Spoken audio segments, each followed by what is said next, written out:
అందరికీ నమస్కారం. IYR talks మొదలుపెట్టి ఎఫెక్టివ్గా పోస్టింగ్స్ మొదలుపెట్టి ఒక సంవత్సర కాలం అయింది. ఈ సంవత్సర కాలంలో సబ్స్క్రైబర్స్ బేసు 3,000 నుంచి 33,000 దాకా పెరిగింది. ఐవైఆర్ టాక్స్ను ఆదరిస్తున్న మీ అందరికీ నా ధన్యవాదాలు. భవిష్యత్తులో కూడా ఇదే రకంగా ఐవైఆర్ టాక్స్ని మీరు ఆదరిస్తారని ఆశిస్తూ ఉన్నాను. Thank you. అందరికీ నమస్కారం. ఐవైఆర్ టాక్స్కు స్వాగతం. ఒక 2 రోజుల క్రితం national green tribunal greater Nicobar infrastructure project దీన్ని క్లియర్ చేసింది. ఇది చాలా ముఖ్యమైనటువంటి ప్రాజెక్టు. కేంద్ర ప్రభుత్వం దీన్ని చాలా పెద్ద ఎత్తున టేకప్ చేయడానికి రెడీ అయింది. పర్యావరణవేత్తలు, ఎన్విరాన్మెంటలిస్టు వీళ్ళు కొంతమంది దీనివల్ల అక్కడ వృక్ష సంపద, బయోడైవర్సిటీ, కొన్ని అబారిజినల్ ట్రైబ్స్ వీళ్ళందరికీ దెబ్బ తగులుతుంది కాబట్టి దీనిని ఆఫ్ చేయాలి అని నేషనల్ గ్రీన్ ట్రిబ్యునల్కి పోతే గ్రీన్ ట్రిబ్యునల్ దీన్ని కొట్టేస్తూ దీనిని ఓకే చేసింది. నేను అనుకోవటం ఇది మంచి నిర్ణయం. ఎందుకనంటే 2 విషయాలు చెప్తాను. ఈ పర్యావరణము, అడవులు, అబారిజినల్స్ ఇవి అందరికీ అన్ని రకాల, అన్ని వేళలా ఒకే రకమైనటువంటి రూలు, సిస్టము అమలవుతూ ఉంటే అదొక విషయం. కేవలం కొన్ని దేశాలు ఏవైనా టేకప్ చేయడానికి రెడీ అయినప్పుడు ఈ పాశ్చాత్య దేశాల మేధావులు వాళ్లకు అనుగుణంగా ఇండియాలో తానా అంటే తందానా అనేటటువంటి మేధావులు వీటిని ఒక ప్రధానమైన అంశాన్ని చేసి దాని ద్వారా ఇటువంటి ప్రాజెక్టులను ఆపటానికి ప్రయత్నం చేయటం అనేది కొన్ని దేశాలకు నష్టం చేయటం, మరికొన్ని దేశాలకు లాభం చేయటమే అవుతుంది. ఇన్ఫ్యాక్ట్ దీని మీద ఒక పెద్ద చర్చ కొన్నాళ్ళ క్రితం జరిగింది. Almost 4 decades 5 decades back.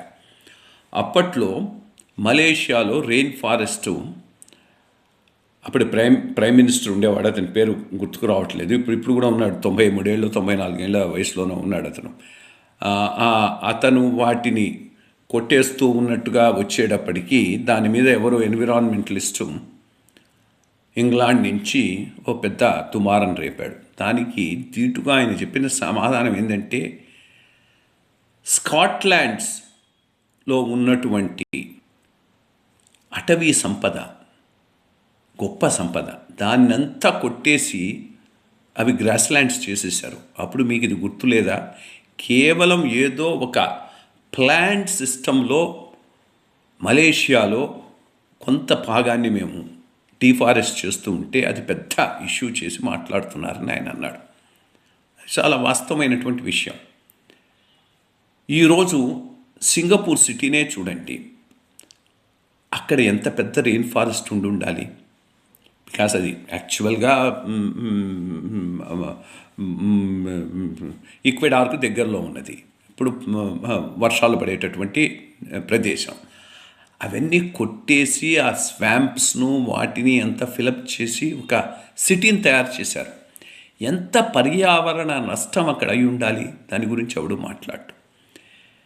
నిజమే, అండమాన్లో చాలా చాలా ప్రిస్టీన్ బ్యూటీ ఉంది, ప్రిస్టీన్ బయోడైవర్సిటీ ఉంది. కానీ ఈ ప్రాబ్లం మనకి ఎప్పుడూ వస్తూనే ఉంటుంది, అన్ని దేశాలకు వస్తూ ఉంటుంది. Development versus environment, development versus biodiversity. కొన్ని ప్రాజెక్టులకు తప్పనిసరి అవుతుంది. ఈ ప్రాజెక్ట్ యొక్క ప్రాధాన్యం మనం ఒక తర్వాత ఆలోచిద్దాం. ఇది బేసిక్గా కంటైనర్ ట్రాన్స్షిప్మెంట్ హార్బర్ కింద ప్లాన్ చేస్తున్నారు, విత్ బిగ్ ఇన్ఫ్రాస్ట్రక్చర్, ఇన్సైడ్ ఇన్ఫ్రాస్ట్రక్చర్తో. ఎంత దీని అవసరం అంటే, ఈరోజు ఈ సౌత్ ఏషియా సైడ్ ఉన్నటువంటి ప్రదేశంలో సింగపూర్ ఒక పెద్ద హార్బరు, కొలంబో ఒకటి ఉన్నది. సరే, ముంబై ఇటుకు వచ్చేటప్పటికి మధ్యలో పెద్ద హార్బర్ ఒకటి లేదు. ఇక్కడ గనక పెద్ద హార్బరు కంటైన్మెంట్ ట్రాన్స్షిప్ పాయింట్ గనక పెట్టుకోగలిగితే స్ట్రాటజికలీ చాలా చాలా ముఖ్యమవుతుంది భారతదేశానికి. ఇది చాలా చాలా మేలు చేస్తుంది. పెద్ద ఎత్తున ఎకానమీ అభివృద్ధి చెందేటటువంటి అవకాశం ఉన్నది. దీనికి ఇది కరెక్ట్గా ఉన్నది. ఎందుకంటే దీని నుంచి ఆ మలాకా స్ట్రైట్స్ అంటారు, 100 కిలోమీటర్ల దూరంలోనూ ఎంతలో ఉంది. మలాకా స్ట్రైట్ స్ట్రాటజిక్లా కూడా చాలా ఇంపార్టెంట్. ఎప్పటికైనా చైనాను స్క్వీజ్ చేయాలి అని అమెరికా భావిస్తే వాళ్ళు మొట్టమొదట ఫోకస్ పెట్టేటటువంటి ప్రదేశం ఈ మలాకా స్ట్రైట్స్. సో అంత ప్రాధాన్యం ఉన్నటువంటి మలాకా స్ట్రైట్స్కు చాలా దగ్గరగా ఉన్నటువంటి ప్రదేశం ఈ గ్రేటర్ నికోబార్ ఐలాండ్ యొక్క టిప్ పాయింట్, ఎక్కడైతే మనం ఈ హార్బర్ను ప్లాన్ చేస్తున్నాము. సో ఏ రకంగా చూసుకున్నా కానీ ఇది దేశానికి చాలా ఉపయోగపడేటటువంటి ప్రాజెక్టు. కొంత ఈ ఎన్విరాన్మెంటల్ ఇంపాక్ట్ ఉన్నా కానీ దానిని పరిగణలోకి తీసుకుంటూ ఎంతవరకు దానిని మనం పరిరక్షించగలమో అంతవరకు పరిరక్షించుకుంటూ ముందుకు పోవాల్సినటువంటి చాలా ఇంపార్టెంట్ ప్రాజెక్ట్ ఇది. దీనిని నేషనల్ గ్రీన్ ట్రిబ్యునల్ క్లియర్ చేయడం అనేది చాలా మంచి విషయం. Thank you.